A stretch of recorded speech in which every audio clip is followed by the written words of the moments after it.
geofication, etc. I think more and more businesses, both legacy and new age, I think really understood the importance of digital and importance of winning digitally, right? So now when digital comes into place, it's everything from technology, marketing, growth, communication, design, all of those pieces come into play. So if you were to imagine a manufacturing company which is exporting things to multiple regions in the world, today, maybe 2 years ago or even 5 years ago, they would not have thought that it's super important for them to have a great digital presence, right? Whereas today, customers world over expect you to have and be at a certain level of quality. Thereby, even traditional businesses understand the need to really have a solid digital presence.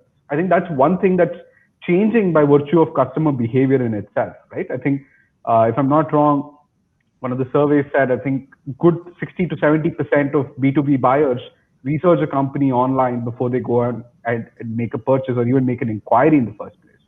So I think that has definitely moved a lot of businesses towards having some level of digital thing. Now, how does this connect to gig economy?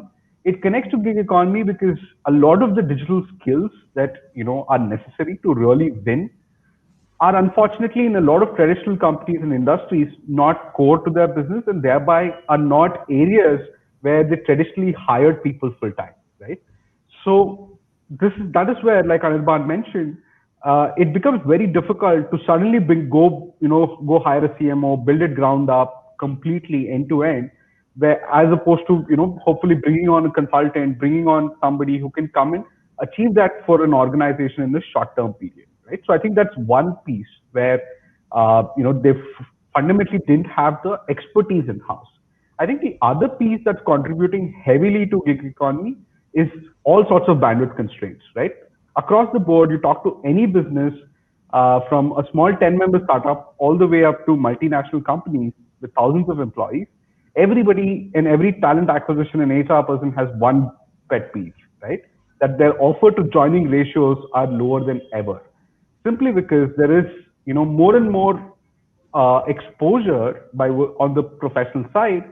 So nobody is applying to one or two jobs at a time, right? Everybody is going and interviewing at so many places, and it, for whatever reason, either they go with the best offer or they go with the best manager, best brand. It's really hard to make out. So you rolling out an offer as an employer today is not a guarantee that the position will be filled and you will have somebody joining you, right?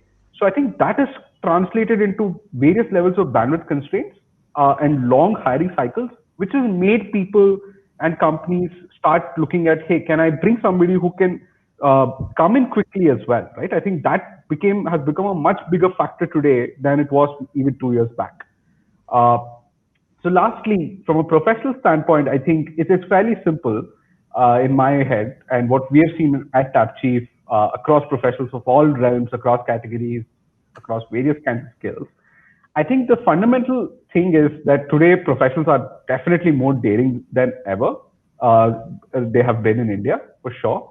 I think also the fact that COVID accelerated the thought process that job security is more of a myth than a norm, uh, by virtue of which more and more professionals are honestly nowadays thinking that, hey, if my job is not ultimately secure, how do I secure my income streams, right?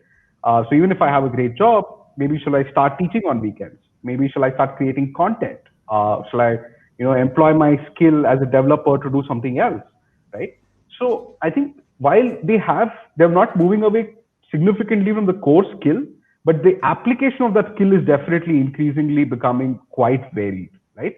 So it's not no longer just that if I'm a developer, I'll only write code. I could be teaching other aspiring developers. I could be creating course content for learning. I could be doing so many more things. So I think that application aspect is coming more fervently amongst professionals. So some are obviously doing it on their own with referrals, with networks, etc. Some are leveraging platforms like TapChief and a couple of other platforms that are upcoming in India. So I think a lot of this is slowly contributing to the, in some sense, the resurgence of gig economy. And more importantly, while gig economy has always existed in India, at least for the last decade, across the blue collar workforce, I think at the knowledge worker or white collar workforce, it is definitely starting to make a huge headway. And my strong belief is that the next decade is going to be what, at least at TapChief, we say the decade of the solopreneur, where the independent workers start figuring out how do they build a business on their own individually with the skills that they have.